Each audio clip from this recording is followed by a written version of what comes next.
Nangiye kubasuhuza abakunzi b'amasomo yanjye Igiswahili. Uyu munsi turakomeje n'isomo rishya. Isomo rya none tugiye kurebera hamwe amagambo umuntu ashaka kubwira undi amushimira cyangwa amutera imbaraga kubera igikorwa cyiza yakoze cyangwa se uburyo amubonamo, kuko ubusanzwe nk'uko bisanzwe abantu tunezezwa no kubwirwa amagambo meza cyane iyo abatureba babona tubikwiriye. Ibyo rero iyo bitubwiye bikaduha imbaraga tugakomeza tugafatiraho. Ubwo rero umwarimu nk'ibisanzwe ni Emmanuel Uwiringiyimana. Uyu munsi nabateguriye amagambo agera kuri 40 y'Igiswahili, ariko ubwo navuga ko ari interuro ngufi dushobora kuba twakwifashisha turi kubwira bagenzi bacu igihe bakora neza cyangwa se igihe bageze ku ntego runaka, cyangwa se hari n'uburyo tubifurizamo tubabwira nk'ayo magambo nababwiye. Ijambo rya mbere tugiye kuritangiza. Iyo umuntu yatsinze nk'ikizamini cyangwa se yaguze nk'ikintu cyiza, urugero yaguze imodoka, yaguze moto, tumubwira tuti hongera. Hongera mu cyongereza ni congratulations. Congratulations.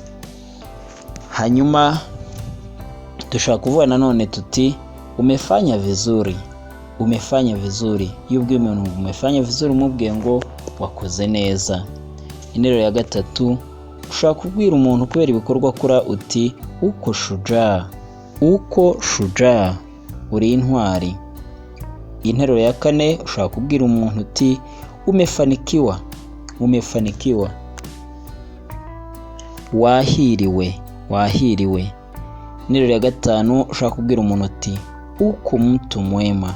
Uko mtu mwema, uri umuntu mwiza.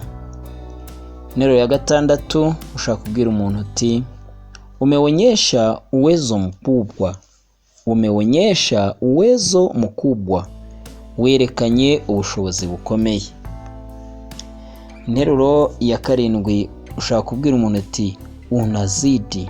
Unazidi, urarenze cyangwa uko juu, uri hejuru, bitewe nuko uri kumwakurasha kugira ngo adacika intege.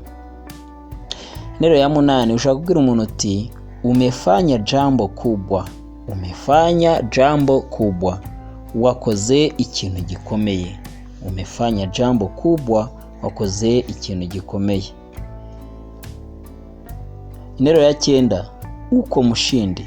Uko mushindi, uri umutsinzi. Iyi nteruro ukaba wayibwira umuntu umwereka yuko uko byagenda kose, niba wenda ari nk'ikizamini afite cyangwa se ari nk'urugamba afite, agomba kurutsinda. Turi umutsinzi, uko mushindi. Interuro ya 10, ushaka kubwira umuntu uti ninakuombea mafanikio zaidi. Ndakwifuriza intsinzi irenze cyangwa se amahirwe arenze. Interuro ya 11, umefanya kazi nzuri.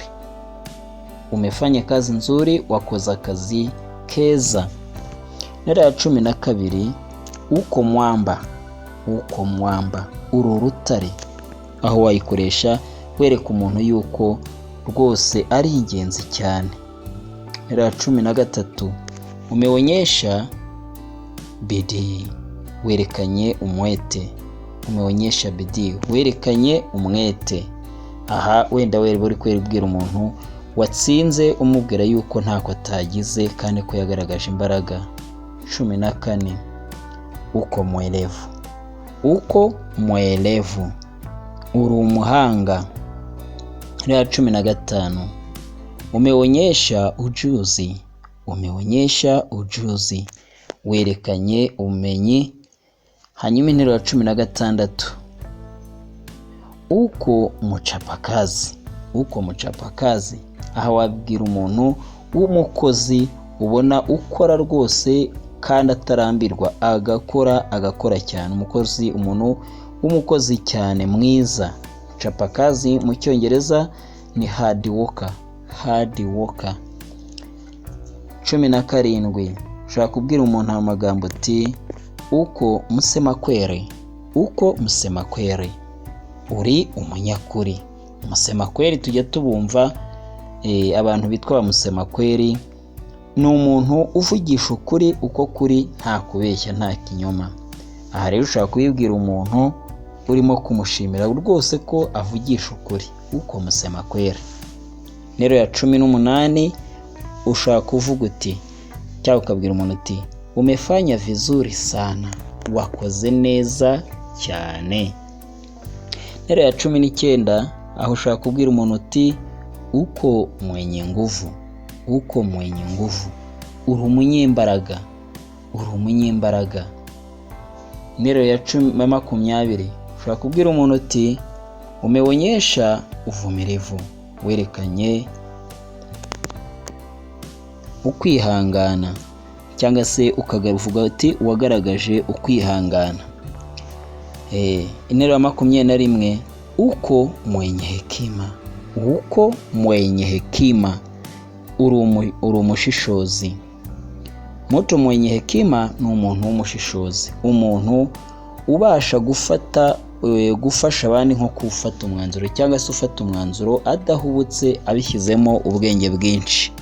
Interuro ya 22 umefanya jambo zuri, umefanya jambo zuri, wakoze ikintu cyiza. Interuro ya 23 uko mwenye ujasiri, uko mwenye ujasiri, uri umunyamurava, uko mwenye ujasiri, uri umunyamurava. Interuro ya 24 umeonyesha uwezo, umeonyesha uwezo, werekanye ubushobozi. Interuro ya 25 uko mwenye bidii, uko mwenye bidii, uri umunyamurava. Interuro ya 26 umefanya kazi nzuri sana, umefanya kazi nzuri sana, wakoze akazi keza cyane. Aha nanone tukagera kuri 27 ushaka kubwira umuntu uti unaimba vizuri, uri kuririmba neza cyangwa uririmba neza. Unacheza vizuri, uri gukina neza. Unacheza vizuri, uri gukina neza. Unapendeza sana, uranejeje cyangwa urashimishije. Unapendeza sana. 29. Interuro ya 30 ushaka kubwira umuntu uti una sauti nzuri, una sauti nzuri, ufite ijwi ryiza. Sauti ni ijwi, una sauti nzuri. Interuro ya 31 ushaka kubwira umuntu uti umevaa vizuri, umevaa vizuri, wambaye neza. Interuro ya 32 ushaka kubwira umuntu uti uko hodari, uko hodari, uko hodari, uti uri umuhanga. Interuro ya 33 ushaka kubwira umuntu uti unafanya kazi vizuri, unafanya kazi vizuri, uri gukora akazi neza cyangwa ukora akazi neza. Interuro ya 32 na ya 34 umuntu ashaka kuvuga ati unasema Kiswahili vizuri, unasema Kiswahili vizuri, uravuga Igiswahili neza cyangwa uvuga Igiswahili neza. Na 35 una moyo mwema, una moyo mwema, ufite umutima mwiza.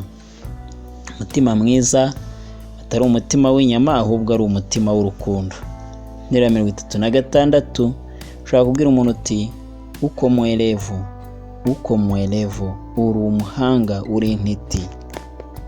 Interuro ya 37 ushaka kubwira umuntu uti uko murembo, uko murembo, uri mwiza. Interuro ya 38 ushaka kubwira umuntu uti umeonyesha ujuzi, werekanye ubumenyi cyangwa se ubwenge. Aha ushaka no kubwira umuntu uti uko mwenye akili, uri umunyabwenge. Uko mwenye akili, uti uri umunyabwenge, uri umunyabwenge. Hanyuma interuro ya 39 ushaka kubwira umuntu uti wema wako hauna kifani, wema wako hauna kifani, ineza yawe ntigereranwa. Wema wako hauna kifani. Interuro ya 40 nayo ya nyuma ushaka kubwira umuntu uti uko mwenye huruma, uko mwenye huruma, uri umunyampuhwe. Bakunze amasomo yanjye mu nkundire nsoreza aha ngaha. Niba warugeze bwa mbere ntugire udakoze subscribe kuri channel yacu, kandi niba wakunze iri somo ntugire udakoze like. Ushaka gukora share ugasangiza abagenzi bawe bakunda Igiswahili kugira ngo nabo bakomeze bige hano kuri channel yacu, bigireho ibintu byiza byinshi dushaka gusanga mu Kiswahili, ururimi rwiza, ururimi ruryoshye, ururimi rukoreshwa ahantu henshi cyane ku isi hose. Aha rero tukaba twigaga amagambo ushaka kubwira umuntu, cyangwa se interuro wakoresha ubwira umuvandimwe wawe, inshuti yawe. Koresha amagambo meza umubwira kugira ngo nawe abashe kumva ko umwitayeho. Tuzasubire mu isomo ry'ubutaha. Mwari kumwe na Emmanuel Uwiringiyimana. Kwa herini, bye.